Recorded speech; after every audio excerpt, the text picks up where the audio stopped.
Welcome to the Vasu classes.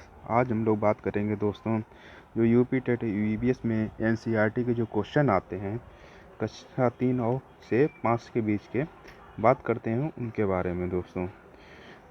पशु पक्षी और उनकी विशेषताओं के बारे में। किस पक्षी की जो आंखें मानवों की तरह सामने होती हैं? तो दोस्तों वह पक्षी है उल्लू, तथा इसकी गर्दन जो होती है लगभग 270 डिग्री प्लस घूम जाती है दोस्तों। बात करेंगे दोस्तों स्लॉथ के बारे में, तो स्लॉथ दिन में कितने घंटे सोता है? तो दोस्तों यह लगभग 17 घंटे जो पेड़ से उल्टा लटक कर सोता है, और ये दोस्तों भालू जैसा दिखने में होता है, और यह अपने 40 साल के जीवन में मुश्किल से 8 पेड़ों पर ही घूम पाता है दोस्तों। बात करेंगे बाघ के बारे में, तो बाघ के कान कितने अलग अलग दिशाओं में घूम सकते हैं? तो दोस्तों बाघ के जो कान होते हैं चारों दिशाओं में हल्की आहट सुनने के लिए उसके जो कान हैं वे चारों दिशाओं में घूम सकते हैं दोस्तों। बात करें जो बाघ की मूंछें जो होती हैं वह शिकार की स्थिति अच्छे से पता कर सकती हैं दोस्तों। बात करेंगे हम लोग हाथी के एक झुंड में कितनी हथनियाँ होती हैं? तो हाथी के एक झुंड में 10 से 12 मतलब हाथी या हथनियाँ होती हैं, और उनके बच्चे होते हैं दोस्तों। और जो 15 साल के बच्चे हो जाते हैं तो वह जो झुंड को छोड़ देते हैं दोस्तों। बात की जाए झुंड का नेतृत्व कौन करता है? तो जो सबसे बुजुर्ग हथनी होती है वह झुंड का नेतृत्व करती है। बात करेंगे दोस्तों नर हाथी कितने वर्ष में झुंड को छोड़ देते हैं? तो वह छोड़ देते हैं 10 से 15 वर्ष की उम्र में। बात करेंगे एक बड़ा हाथी एक दिन में कितनी पत्तियां खा लेता है? तो दोस्तों वह खा लेता है 100 किलोग्राम से ज़्यादा पत्तियां खा लेता है। तथा जो सांप के बाहरी कान नहीं होते वह कैसे सुनता है? तो वो ज़मीन पर जो कंपन अर्थात वाइब्रेशन होता है उसे महसूस कर लेता है दोस्तों। आप कहीं कहीं देखते होंगे जब कोई चीज़ बजती है या उसके पास साउंड होता है तो एकदम से फूलता है फिर पचकता है, तो यह कंपन को महसूस करता है दोस्तों।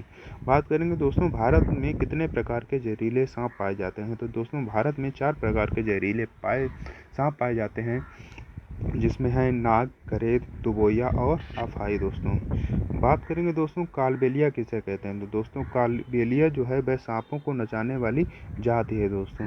पक्षियों की हड्डियां कैसी होती हैं? दोस्तों पक्षियों की जो हड्डियां होती हैं वह खोखली होती हैं, वह उनके उड़ने में मदद करने के कारण उनकी जो हड्डियां होती हैं वह खोखली होती हैं दोस्तों। अब बात करेंगे दोस्तों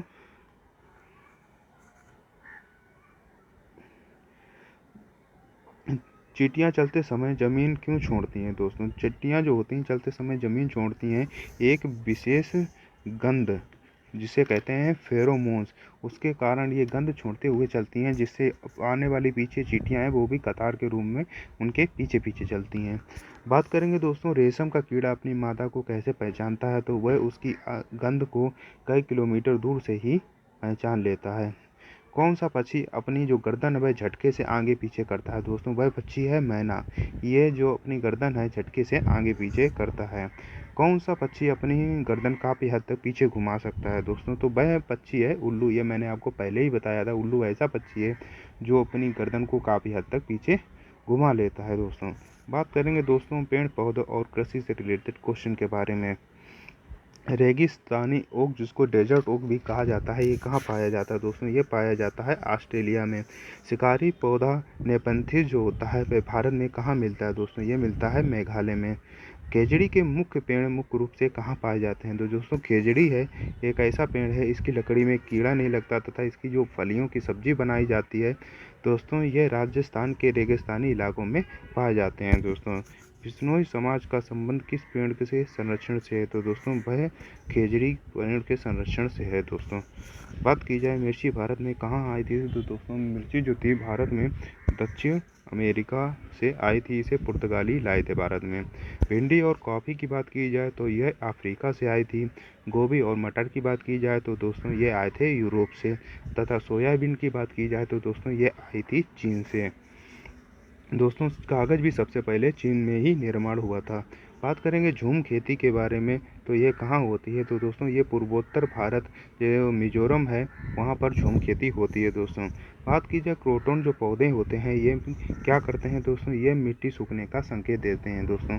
जिनके जड़ें जो होती हैं काफ़ी ऊपर ही होती हैं, जिससे मिट्टी में नमी खत्म हो जाती है तो इनके पौधे की पत्तियाँ जो होती हैं मुरझाने लगती हैं। तो और यह संकेत देने लगते हैं कि इसके अंदर नमी खत्म हो गई है, अर्थात पानी लगाने की ज़रूरत है। बात की जाए वेलक्रो की खोज किसने की थी, तो जॉर्ज मेंटल ने 1948 में वेलक्रो की खोज की थी दोस्तों। बात की जाए सिंकोना पेड़ की छाल का उपयोग किसमें होता है दोस्तों, यह उसका उपयोग होता है मलेरिया की दवा बनाने में दोस्तों। मलेरिया जो है वह मादा एनाफिलीज मच्छर काटने से होता है तथा इसकी खोज किसने की थी, वह की थी दोस्तों रेनॉल्ड रॉस ने। बात की जाए पत्तियों का जो हरा रंग होता है वह किसके कारण होता है, जो पत्तियों में हरा रंग होता है वह होता है दोस्तों क्लोरोफिल के कारण। बात करते हैं दोस्तों अमरबेल किसका उदाहरण है दोस्तों, अमरबेल जो है वह परजीवी पौधा है। यह क्या है, परजीवी पौधे का उदाहरण है दोस्तों। बात की जाए केंचुए को किसान का मित्र क्यों कहा जाता है दोस्तों, क्योंकि वे मिट्टी को भुरभुरा और उपजाऊ बनाते हैं, इसलिए वह केंचुए को किसान का मित्र कहा जाता है। अब बात करेंगे दोस्तों स्वास्थ्य भोजन और आवाज़ से रिलेटेड कुछ क्वेश्चन के बारे में। मलेरिया किस मच्छर के काटने से होता है दोस्तों, मलेरिया जो है वह मादा एनाफिलीज मच्छर के काटने से होता है तथा मलेरिया की खोज के लिए नोबेल पुरस्कार की बात की जाए तो वह किसे मिला था, वह मिला था दोस्तों रोनाल्ड रॉस को। एनीमिया किसकी कमी से होता है, दोस्तों एनीमिया जो है वह आयरन की कमी से होता है। जब शरीर में खून की कमी हो जाती है, ठीक है, तो एनीमिया रोग हो जाता है। इसमें आयरन की कमी होती है तो इसमें आंवला तथा हरे पत्तेदार की सब्जियां तथा गुड़ खाने की सलाह दी जाती है दोस्तों।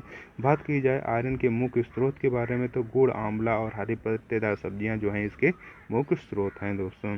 बात की जाए दूध को उबालकर सुरक्षित क्यों रखा जाता है, तो दोस्तों जब दूध को उबाल दिया जाता है तो उसके जो जीवाणु होते हैं वह नष्ट हो जाते हैं, इसलिए दूध को उबालकर सुरक्षित रखा जाता है दोस्तों। अचार बनाने से पहले डिब्बों को धूप में क्यों सुखाया जाता है, तो दोस्तों अचार जब धूप में जब वे सुखाए जाते हैं तो उसके अंदर की जो नमी होती है वह ख़त्म हो जाती है दोस्तों। तो अचार जब डब्बे सुखा दिए जाएंगे तो उसमें अचार रखने पर उसमें फफूंद नहीं लगती है दोस्तों। तो नमी दूर करने के लिए तथा उसमें फफूंद ना लगे इसलिए डब्बों को पहले सुखाया जाता है। बांस और लकड़ी के घर कहाँ बनाए जाते हैं, तो दोस्तों यह असम में बनाए जाते हैं, क्योंकि असम में पानी का भराव हो जाता है जिसके कारण जो बांस और लकड़ी के घर बनाए जाते हैं दोस्तों। बात की जाए मिट्टी के घर और कटीली झाड़ियाँ वाली छतें कहाँ पाई जाती हैं, तो दोस्तों ये पाई जाती हैं राजस्थान में दोस्तों। बात की जाए पत्थर और लकड़ी के जो घर बने होते हैं वे कहाँ होते हैं, तो दोस्तों वे होते हैं हिमाचल प्रदेश और लद्दाख में दोस्तों। जैसे मनाली जो एक हिमाचल प्रदेश का हिस्सा है, ठीक है, हिमाचल प्रदेश और लद्दाख में वहाँ पत्थर और लकड़ी के बने हुए घर होते हैं दोस्तों। इग्लू किसके घर को कहते हैं, तो एस्किमो के जो घर होते हैं ये बर्फ़ के बने हुए होते हैं, उनको इग्लू कहा जाता है दोस्तों। अब बात करेंगे दोस्तों भूगोल और पर्यावरण से रिलेटेड क्वेश्चन के बारे में। लद्दाख में झूले झूले का क्या अर्थ है दोस्तों, लद्दाख में झूले झूले का मतलब होता है स्वागत स्वागत दोस्तों। बात की जाए चांगपा जनजाति कहाँ रहती है, तो दोस्तों यह रहती है लद्दाख के पहाड़ों पर रहती है। बात की जाए पश्मीना शाल के बारे में तो ये किससे बनाई जाती है, ये खास नस्ल की बकरियों के बालों से बनाई जाती है पश्मीना शाल दोस्तों। बात की जाए जो पश्मीना शाल है वह कितने स्वेटरों के बराबर गर्म होती है, तो दोस्तों वह कुल 6 स्वेटरों के बराबर गर्म होती है। बात की जाए मृत सागर जो डेड सी होता है उसकी क्या विशेषता है, तो ये दुनिया का सबसे नमकीन सागर है दोस्तों, इसमें 1 लीटर में 300 ग्राम नमक होता है दोस्तों। बात की जाए जो दोस्तों अलबरूनी था वह कहाँ से भारत आया था दोस्तों, वह आया था उज्बेकिस्तान से दोस्तों।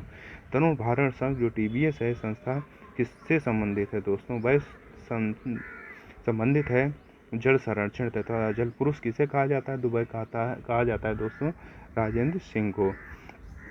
घड़सीसर सरोवर कहाँ स्थित है दोस्तों, यह जैसलमेर के राजा घड़सी ने बनाया था। यह 9 तालाबों का समूह है, जैसे यह जैसलमेर राजस्थान में स्थित है दोस्तों। बिहार में मधुमक्खी पालन का सही समय क्या है, तो दोस्तों अक्टूबर से दिसंबर का जो समय है वह मधुमक्खी पालन का सबसे सही समय है दोस्तों। बात की जाए मधुमक्खी पालन को क्या कहते हैं दोस्तों, मधुमक्खी पालन को एपीकल्चर कहा जाता है।